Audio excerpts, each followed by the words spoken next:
안녕하세요, 여러분. 요즘 들어 집안에 있는 시간이 길어질수록 자꾸 한숨만 나오시지 않나요?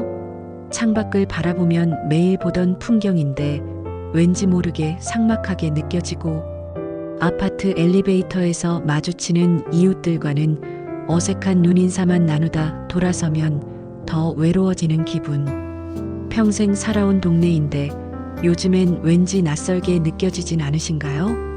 자녀들은 모두 독립해서 각자의 삶을 살고 있고, 배우자와 단둘이 있는 시간이 늘어날수록 왠지 모르게 허전함이 더 깊어지는 것 같습니다. 퇴직 후에는 더욱 그럴 텐데, 이대로 계속 이곳에 머물러야 할지 새로운 곳으로 떠나야 할지 고민이 깊어지시죠? 오늘은 제2의 인생을 준비하시는 분들을 위해 노후의 보금자리 선택에 대해 이야기를 나누려고 합니다. 앞으로 15분 동안 제가 준비한 이야기를 끝까지 들어주시면 여러분의 미래를 위한 소중한 통찰을 얻으실 수 있을 거예요. 첫 번째로 나누고 싶은 이야기는 장소의 치유력입니다. 여러분, 잠시 눈을 감고 상상해 보세요. 아침에 일어나면 창밖으로 보이는 푸른 산과 맑은 하늘, 새소리가 들리는 평화로운 아침. 퇴직 후의 삶이 이렇게 시작된다면 얼마나 좋을까요? 우리는 흔히 사는 곳이 바뀌면 사람이 바뀐다라는 말을 합니다. 실제로 환경심리학자들의 연구에 따르면 우리가 거주하는 공간은 단순한 물리적 장소가 아닌 우리의 정신건강과 삶의 질에 직접적인 영향을 미치는 요소라고 합니다. 특히 은퇴 후의 주거 환경 변화는 새로운 시작을 의미할 수 있습니다. 작가 헨리 데이비드 소로우는 그의 저서 월든에서 자연 속에서의 고립된 삶을 통해 깊은 자아성찰의 시간을 가졌다고 이야기합니다. 도시의 번잡함을 벗어나 자연과 가까운 곳으로의 이주는 단순한 환경 변화를 넘어 우리의 영혼을 치유하는 기회가 될 수 있습니다. 환경심리학자 로저 올리히의 연구에 따르면 자연 환경에 노출되는 것만으로도 스트레스 호르몬이 감소하고 면역력이 향상된다고 합니다. 특히 은퇴 후 겪을 수 있는 상실감과 불안감을 자연환경이 완화시켜줄 수 있다는 점은 매우 흥미롭습니다. 최근 한 연구에서는 도시의 소음과 공해에 지속적으로 노출되는 것이 노인들의 인지기능 저하와 관련이 있다는 결과가 나왔습니다. 반면 자연환경이 풍부한 곳에서 생활하는 노인들은 더 높은 수준의 삶의 만족도와 더 나은 건강 상태를 보였다고 합니다. 이는 우리의 노후 주거지 선택에 있어 매우 중요한 시사점을 제공하지 않을까요? 영화 언더 더 터스컨 선에서 주인공은 토스카나의 작은 마을로 이주해 새로운 삶을 시작합니다. 처음에는 낯선 환경과 문화적 차이로 힘들어하지만 점차 그곳의 여유로운 삶의 리듬에 적응하며 진정한 행복을 찾아갑니다. 특히 영화에서 보여주는 주인공의 성장 과정은 우리에게 많은 영감을 줍니다. 새로운 환경에서의 적응이 결코 쉽지 않았지만 그 과정에서 오히려 자신의 진정한 모습을 발견하게 되는 것이죠. 실제로 많은 심리학자들은 환경의 변화가 우리의 관점과 사고방식을 변화시키는 강력한 촉매제가 될 수 있다고 말합니다. 새로운 환경은 우리에게 새로운 도전과 기회를 제공하고, 이는 우리의 뇌를 자극하여 더 활발한 인지활동을 이끌어낸다는 것이죠. 은퇴 후의 이주는 단순한 거주지 이전이 아닌 새로운 삶의 장을 여는 전환점이 될 수 있습니다. 낯선 환경에서의 적응과 어려움도 있었지만 그곳에서 그녀는 진정한 자아를 발견하고 새로운 삶의 의미를 찾아갑니다. 우리의 노후 이주 역시 이처럼 두려움과 설렘이 공존하는 여정이 될 수 있습니다. 두 번째로는 커뮤니티의 힘에 대해 이야기하고 싶습니다. 여러분, 혹시 아침에 일어나서 커피 한 잔을 들고 이웃과 도란도란 이야기를 나누는 모습을 상상해 보신 적 있으신가요? 혼자만의 시간도 좋지만 때로는 누군가와 일상의 소소한 기쁨을 나누고 싶어지시죠? 최근 덴마크의 코하우징 개념이 전 세계적으로 주목받고 있는데요. 이는 개인의 프라이버시를 보장하면서도 공동체와의 유대감을 형성할 수 있는 주거 형태입니다. 특히 주목할 만한 점은 코하우징 커뮤니티에 거주하는 노인들의 우울증 발병률이 일반 주거 형태에 비해 현저히 낮다는 연구 결과입니다. 노인학 전문가 빌 토마스 박사는 의미 있는 사회적 관계야말로 노년기 삶의 질을 결정하는 가장 중요한 요소라고 강조합니다. 실제로 하버드 대학교의 80년간의 종단 연구에 따르면 행복한 노년을 보내는 사람들의 공통점은 바로 긴밀한 인간관계였다고 합니다. 특히 은퇴 후에는 직장에서의 인간관계가 단절되면서 이러한 소속감의 결핍을 더욱 강하게 느낄 수 있죠. 하지만 이는 오히려 새로운 관계를 만들어갈 수 있는 기회가 될 수도 있습니다. 영화 라스트 매치에서처럼 비슷한 관심사를 가진 이웃들과의 교류는 우리의 일상에 새로운 활력을 불어넣어 줄 수 있습니다.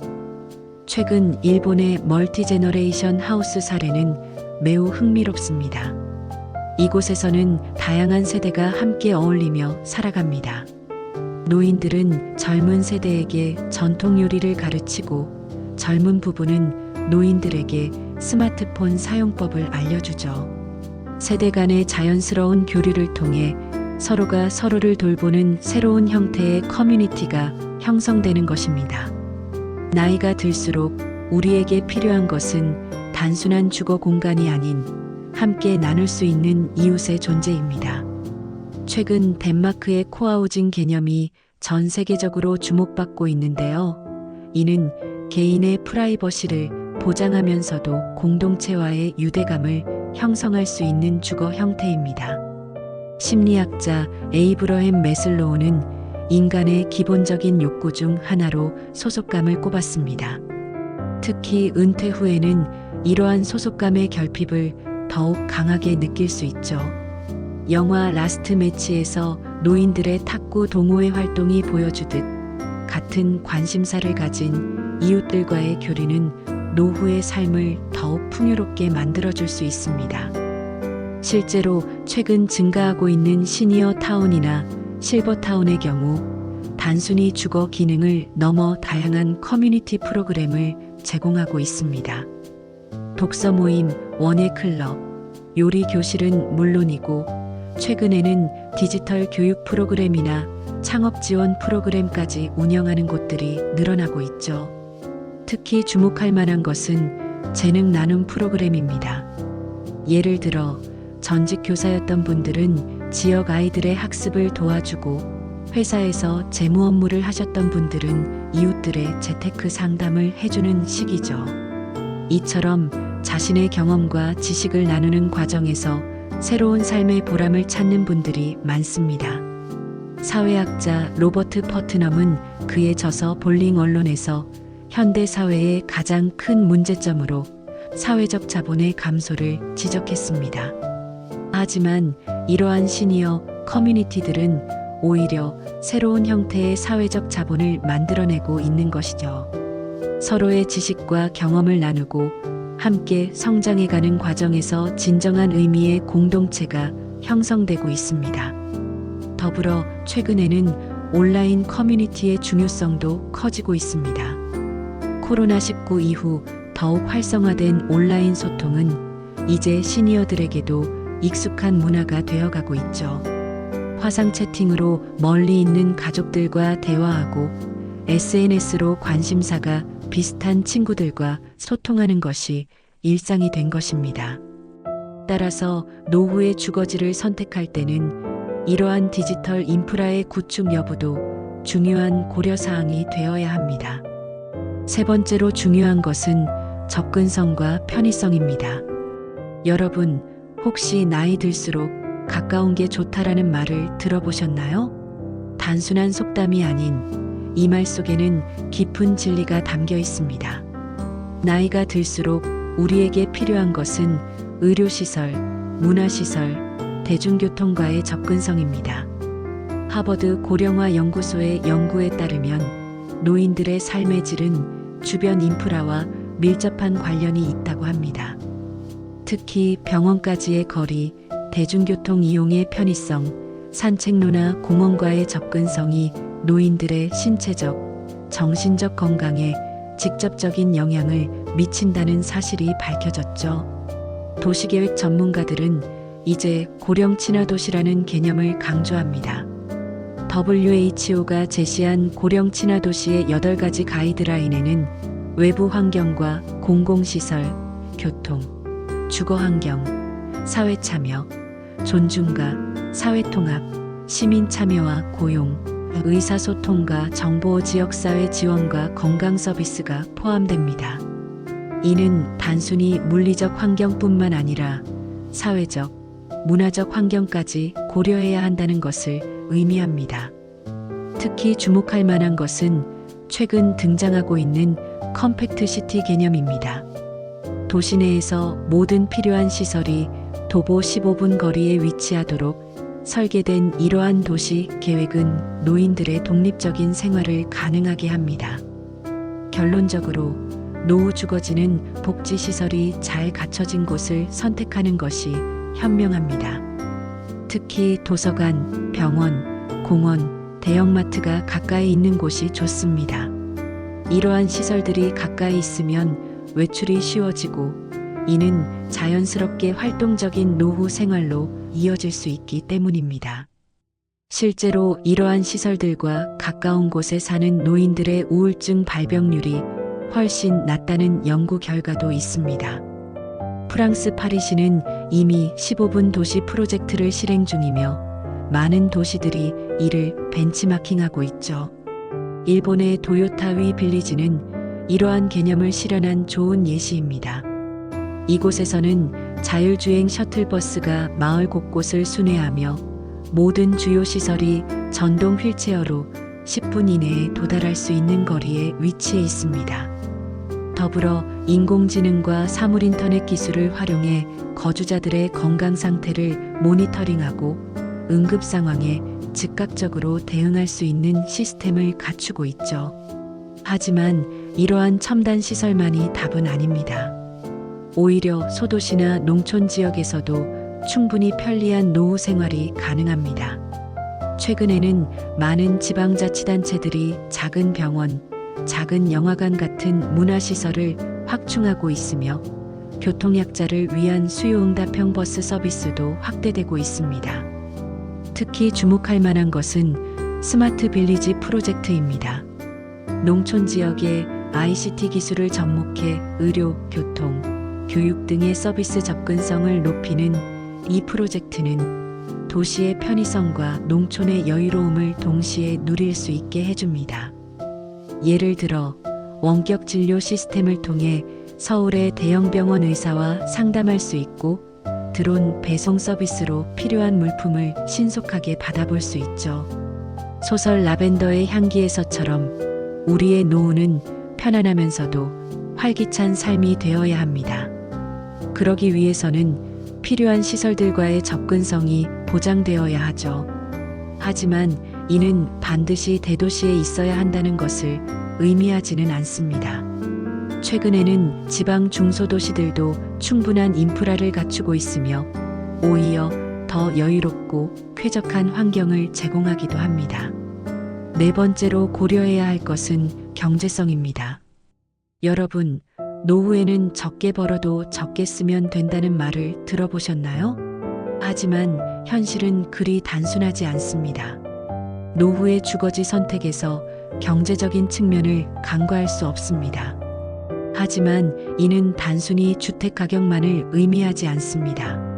생활비, 의료비, 여가 활동 비용 등을 종합적으로 고려해야 합니다. 예를 들어 집값이 비싼 도시 중심가라도 교통비와 의료비 지출이 적다면 오히려 경제적일 수 있습니다. 반대로 주택 가격이 저렴한 교외 지역이라도 교통비와 생활비가 많이 든다면 실질적인 부담은 커질 수 있죠. 행동경제학자 된 에리얼리는 그에 져서 예측 가능한 비합리성에서 우리의 경제적 결정이 항상 합리적이지만은 않다고 지적합니다. 특히 노후 주거지 선택에서는 감정적 요인이 크게 작용할 수 있죠. 예를 들어 자녀들과 가까이 살고 싶다는 마음에 무리한 선택을 하거나 평생 살던 집을 떠나기 싫다는 감정 때문에 비효율적인 결정을 내리기도 합니다. 최근 한 연구에 따르면 노인 가구의 약 70%가 하우스 리치 캐시 푸어 상태라고 합니다. 즉, 집은 있지만 실제 생활에 쓸 수 있는 현금이 부족한 상황이죠. 이런 경우 주택연금이나 영모기지를 활용하거나 큰 집을 줄여서 여유자금을 확보하는 다운사이징을 고려해 볼 수 있습니다. 특히 주목할 만한 것은 쉐어하우스 형태의 주거 모델입니다. 비슷한 연령대의 노인들이 함께 살면서 주거 비용을 나누는 것인데요. 이는 경제적 부담을 줄이면서도 외로움을 해소할 수 있는 방안이 될 수 있습니다. 실제로 북유럽에서는 이미 보편화된 주거 형태로 자리 잡았죠. 영화 버킷리스트의 주인공들처럼 우리도 남은 인생을 의미 있게 보내고 싶습니다. 하지만 그러기 위해서는 든든한 경제적 기반이 필요하죠. 때로는 현재 살고 있는 큰 집을 줄여서 여유 자금을 확보하는 것이 더 현명한 선택일 수 있습니다. 다섯 번째로는 미래 적응성에 대해 생각해 봐야 합니다. 여러분, 지금 건강하시더라도 10년 후, 20년 후의 모습을 한번 그려보셨나요? 우리의 신체적, 정신적 상태는 시간이 지남에 따라 변화합니다. 그렇기에 노후의 주거지는 이러한 변화에 유연하게 대응할 수 있어야 합니다. 최근 미국 MIT 에이징 랩의 연구에 따르면 노인들의 주거 환경은 적응형 디자인을 기반으로 해야 한다고 합니다. 이는 거주자의 신체적 변화에 따라 주거 공간이 쉽게 수정될 수 있도록 설계하는 것을 의미합니다. 예를 들어 필요할 때 손잡이를 추가로 설치할 수 있는 벽체 구조, 휠체어가 들어갈 수 있는 넓은 문폭, 단차가 없는 바닥 등이 이에 해당하죠. 노화학자 빌 토마스는 에덴 얼터너티브라는 개념을 통해 노인 주거 환경이 단순한 보호의 개념을 넘어 성장과 발전의 기회를 제공해야 한다고 주장합니다. 이는 매우 중요한 지적입니다. 우리의 노후 주거지는 단순히 안전한 공간이 아닌 성장하는 공간이 되어야 하는 것이죠. 특히 주목할 만한 것은 최근 발전하고 있는 스마트 홈 기술입니다. 인공지능 스피커로 조명과 온도를 조절하고 웨어러블 기기로 건강 상태를 모니터링하며 응급 상황 시 자동으로 구조 요청이 가는 시스템 등이 이미 상용화되고 있습니다. 이러한 기술들은 노인들의 독립적인 생활을 더 오래 가능하게 해줄 것으로 기대됩니다. 영화 로봇 앤 프랭크에서처럼 미래에는 AI 로봇이 노인들의 생활을 도와주는 것이 일상이 될 수도 있습니다. 실제로 일본에서는 이미 요양시설에서 케어 로봇을 활발히 활용하고 있죠. 물론 이것이 인간의 돌봄을 완전히 대체할 수는 없겠지만 보조적인 수단으로서 큰 도움이 될 것입니다. 하지만 이러한 기술적 진보만큼이나 중요한 것이 바로 커뮤니티의 지속 가능성입니다. 아무리 좋은 시설을 갖춘 주거지라도 그곳에서 함께 살아갈 이웃들과의 관계가 건강하지 않다면 진정한 의미의 미래 적응성을 갖췄다고 할 수 없겠죠. 따라서 주거지를 선택할 때는 현재의 커뮤니티 활성화 정도뿐만 아니라 그것이 앞으로도 지속될 수 있는지를 고려해야 합니다. 마지막으로 여섯 번째, 자아 실현의 공간으로서의 의미입니다. 여러분, 나이 들어서도 늦지 않았어라는 말을 믿으시나요? 우리의 노후 주거지는 단순한 거주 공간이 아닌 우리의 꿈과 열정을 실현할 수 있는 공간이 되어야 합니다. 심리학자 칼 융은 인생의 후반부를 자아 실현의 시기라고 설명했습니다. 이는 외적인 성취보다는 내면의 성장과 완성에 초점을 맞추는 시기라는 것이죠. 실제로 많은 연구들이 의미 있는 활동에 참여하는 노인들의 수명이 더 길다는 것을 보여주고 있습니다. 최근 주목받고 있는 크리에이티브 에이징 개념은 예술과 문화 활동을 통해 노년기의 삶을 더욱 풍요롭게 만드는 것을 강조합니다. 예를 들어 한 연구에서는 정기적으로 악기를 배우는 노인들의 인지 기능이 그렇지 않은 노인들보다 현저히 높게 유지된다는 결과가 나왔습니다. 특히 흥미로운 것은 앙코르 커리어의 개념입니다. 이는 은퇴 후 자신의 경험과 지식을 활용해 새로운 일을 시작하는 것을 의미합니다. 실제로 많은 노인들이 카페를 열거나 공방을 운영하거나 강사가 되어 제2의 인생을 시작하고 있죠. 따라서 주거지를 선택할 때는 이러한 활동이 가능한 환경인지도 고려해야 합니다. 미국의 라이프롱 러닝 커뮤니티는 대학 캠퍼스 근처에 노인 주거단지를 조성하여 은퇴자들이 평생교육 프로그램에 참여할 수 있고 도서관과 같은 문화시설을 이용할 수 있게 합니다. 애리조나 주립대학 근처의 미라벨 은퇴자 커뮤니티에서는 은퇴자들이 자신의 관심 분야의 강좌를 수강하거나 멘토링 프로그램에 참여하면서 활기찬 노후를 보내고 있습니다. 이처럼 배움과 성장의 기회가 풍부한 환경은 노년기의 삶을 더욱 풍요롭게 만들어줄 수 있습니다. 더불어 중요한 것은 자원봉사와 사회공헌의 기회입니다. 많은 노인들이 의미 있는 활동을 통해 사회에 기여하고 싶어 합니다. 실제로 정기적으로 봉사활동에 참여하는 노인들의 우울증 발병률이 현저히 낮다는 연구 결과도 있죠. 따라서 이러한 활동이 활발한 지역사회인지도 주거지 선택의 중요한 기준이 될 수 있습니다. 지금까지 노후의 보금자리 선택에 대해 이야기를 나눠보았습니다. 이사를 결정하는 것은 쉽지 않은 선택입니다. 수십 년간 살아온 곳을 떠나 새로운 곳에서 시작한다는 것은 큰 용기가 필요한 일이죠. 하지만 기억하세요. 이것은 끝이 아닌 새로운 시작입니다. 작가 파울로 코엘료는 용기 있는 자만이 자신의 꿈을 이룰 수 있다고 했습니다. 여러분의 제2의 인생을 위한 용기 있는 선택을 응원합니다. 우리는 앞으로도 계속해서 성장하고 배우고 새로운 경험을 할 수 있습니다. 그리고 그 모든 것의 시작은 우리가 머무는 공간으로부터 비롯됩니다. 여러분의 새로운 보금자리가 행복과 성장의 터전이 되기를 진심으로 기원합니다. 이제 마지막으로 시인 윌리엄 워즈워스의 말을 인용하며 오늘의 이야기를 마무리하고자 합니다. 평화로운 자연 속에서 우리는 스스로를 발견하게 된다. 여러분의 새로운 보금자리가 자신을 재발견하는 소중한 공간이 되기를 바랍니다. 오늘도 끝까지 들어주셔서 감사합니다.